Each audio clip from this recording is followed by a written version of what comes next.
अस्सलामुअलैकुम। अब तक न्यूज के साथ मैं हूं राव बासित अली। शामिल करते हैं अब तक की हेडलाइंस।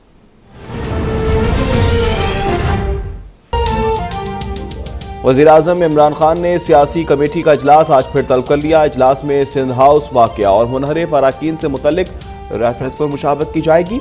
कौमी असम्बली का इजलास बुलाने और तहरीक अदम-ए-एतमाद से मुतल्लिक उमूर पर भी बात होगी।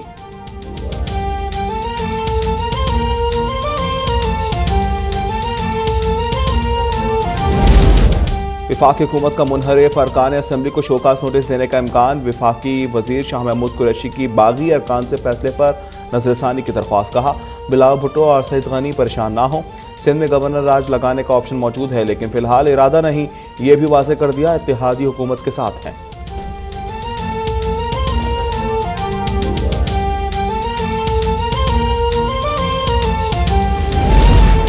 इस्लामाबाद में सिंध हाउस पर धावा बोलने वाले PTI कारकुनान के खिलाफ मुकदमा दर्ज। 13 गिरफ्तार कारकुनान के खिलाफ मुकदमात में चादर और चार दीवारी की खिलाफ वर्जी, हमला करने समेत 5 दफात शामिल की गईं।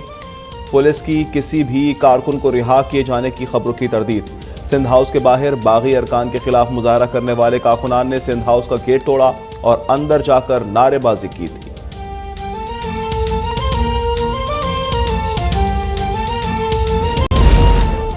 मुजफ्फरगढ़ से मुंतखब PTI MNA आमिर तलाल गोपांग भी हुकूमत से नाराज। सूरह यासीन शरीफ पर हाथ रखकर अपोजिशन से पैसे लेने के इल्जामात की तरदीद कर दी। कहा, अदम एतमाद वाले दिन असम्बली जाऊंगा और अपने ज़मीर के मुताबिक वोट दूंगा। अपने हल्के में कोई भी तरक्याती मंसूबा ना बनने का भी शिकवा।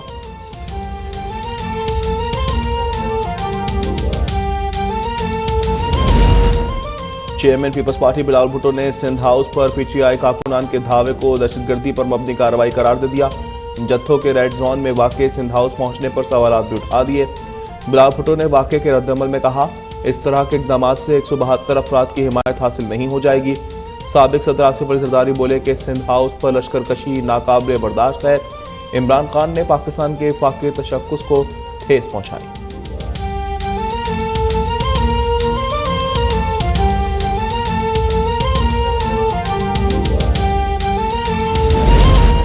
हुकूमत तो बचा नहीं सकते, अगर कोई बची कुची इज्जत रह गई हो तो वो ही बचा कर निकल जाओ। मुस्लिम लीग नून की नायब सदर मरियम नवाज का हुकूमत को मशवरा। सिंध हाउस में PTI कारकुनान के धावा बोलने के वाक़े पर रद्दअमल देते हुए कहा, आप एक मुंतखब हुकूमत तो हो नहीं कि डट जाओ। अब गुंडागर्दी का ही ऑप्शन रह गया है, लेकिन ये भी हमेशा उल्टा ही पड़ता है।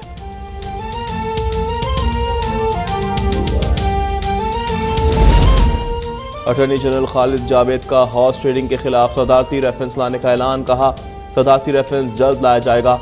हुकूमत का आइन के आर्टिकल 63A की तशरीह के लिए सुप्रीम कोर्ट में रेफरेंस दायर करने का भी फैसला। अदालत उज़्मा से हॉर्स ट्रेडिंग में मुलव्विस अरकान के वोट की कानूनी हैसियत पर रहनुमाई भी ली जाएगी।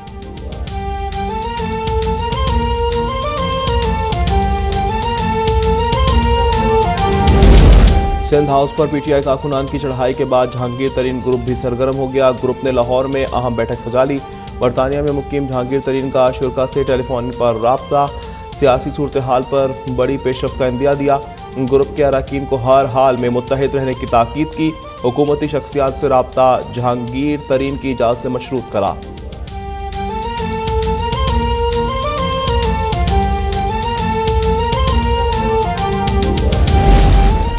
लोअर धीर में जलसा करने पर ज़ाब्ता अखलाकी खिलाफ वर्जी। इलेक्शन कमीशन का वज़ीर-ए-आज़म पर 50,000 रुपये जुर्माना। वज़ीर आला खैबर पख्तूनख्वा पर भी 50,000 रुपये जुर्माना आयद कर दिया। जुर्माने की रकम 22 मार्च तक जमा कराने का हुक्म। स्वात जलसे पर वज़ीर-ए-आज़म और वफाकी वज़रा की 18 मार्च को इलेक्शन कमीशन में अदम पेशी। वज़ीर-ए-आज़म और दीगर को 21 मार्च को दोबारा ज़ाती या वकील के जरिए पेश होने की हिदायत।